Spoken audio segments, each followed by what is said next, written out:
Hello viewers, this is my Kiridashi Kogatana Japanese cutting and scribing knife.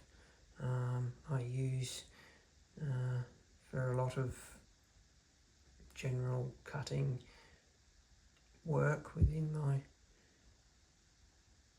workshop. Cutting bow heads, frog shaping, cutting bridges, sound posts, a lot of sort of general cutting work.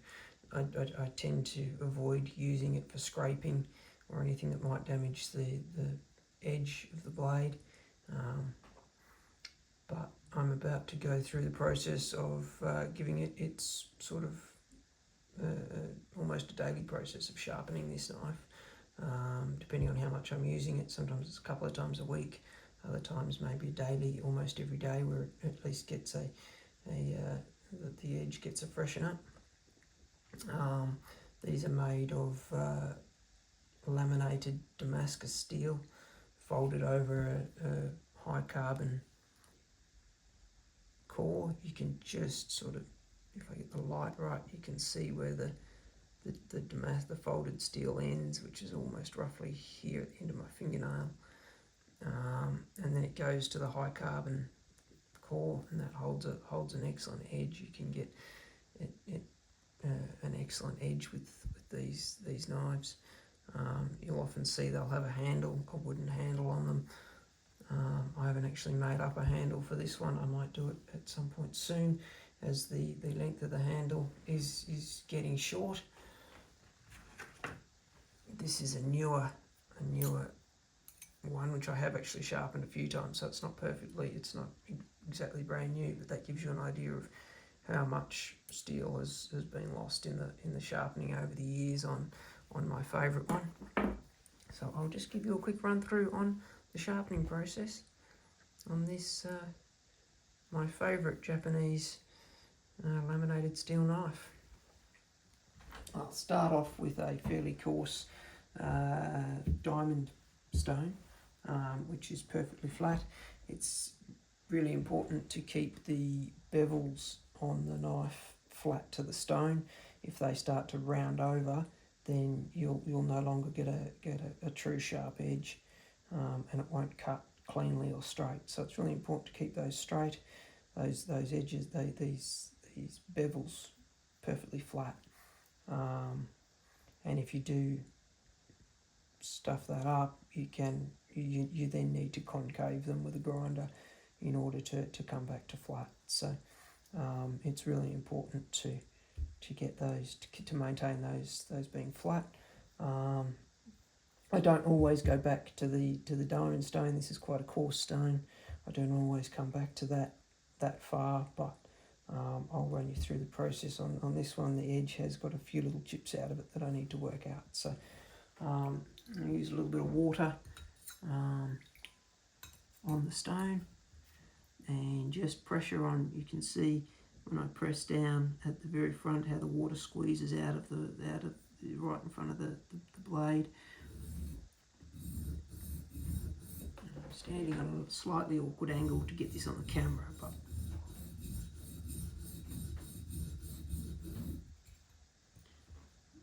flip it over. And again, the pressure. I'm putting pressure with my thumbs and almost lifting up with my fingers here to press it, and mainly cutting as I'm pushing the knife away from me. And that way, again, if you cut on the pull stroke, you're likely to, as you pull it back towards you, you're likely to rock the knife in this direction and start to roll this edge. So for me, if I'm pushing away, then I'm pushing the knife again into the high carbon steel. The folded steel on the outer edges is a lot softer, so if you put pressure on the back edge here, you'll cut that a lot quicker and change the bevel.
can just start to see how that's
once I'm satisfied I've removed any nicks that have come out of the very edge of the blade and have sort of renewed the very edge down to new steel.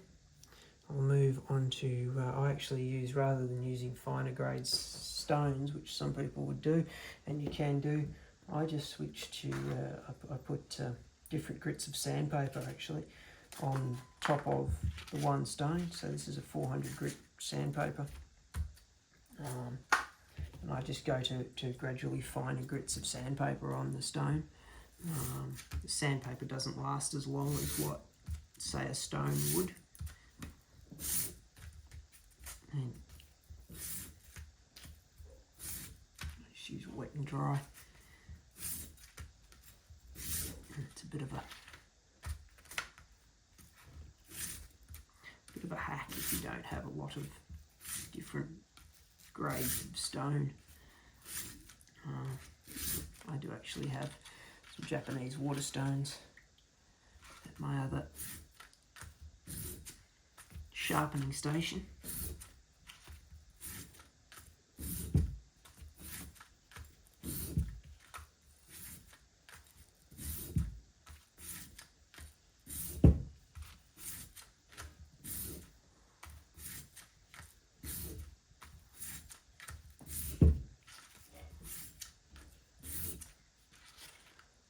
Should do for the 400 grit. Now we'll switch to 600 grit.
Finally on to 1200. This is a fairly worn piece of 1200 grit, so it's possibly even finer than 1200.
This is just a piece of 12,000 grit micro mesh, which I'll use just to finish up the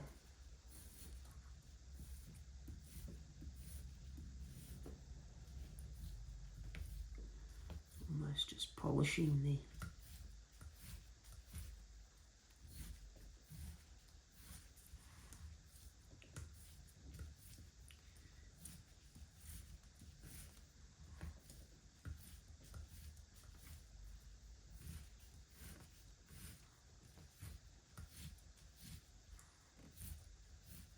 surface, removing any burrs from the edge.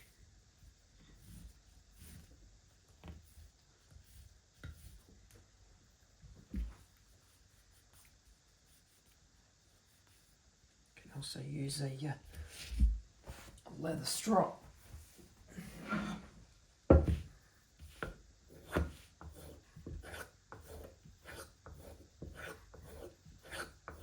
edge really nice and sharp.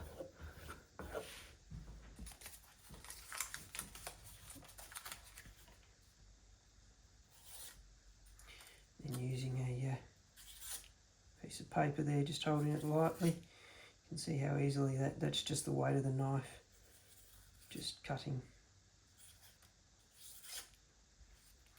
I used to test by shaving hairs off my arms, and then it got to a point where the hair stopped growing back on my arms, so I'm sort of now kind of permanently can't do that anymore after many years of sharpening and things. It just stopped growing back. So anyway, that's the almost sort of probably every couple of days, maybe every 2 or 3 days, twice a week, 2 or 3 times a week, something like that. I'll go through that process of sharpening that knife up, run it down on the strop. You know, if it starts to get an edge, burr an edge on it, it's extremely sharp and grippy there. It's probably equal to a scalpel, if not slightly sharper than a scalpel. I know there are sharpening sort of testing devices you can get to test how sharp it is. I've never actually done that. I just know that by the feel of it and the way it cuts some very hard timbers like maple. You know, this is end grain maple, which is a very hard timber, and you can see it just cuts it like butter.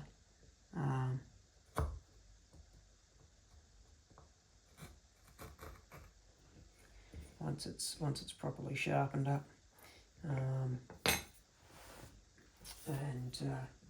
yeah, so that's the process I follow to sharpen that one up.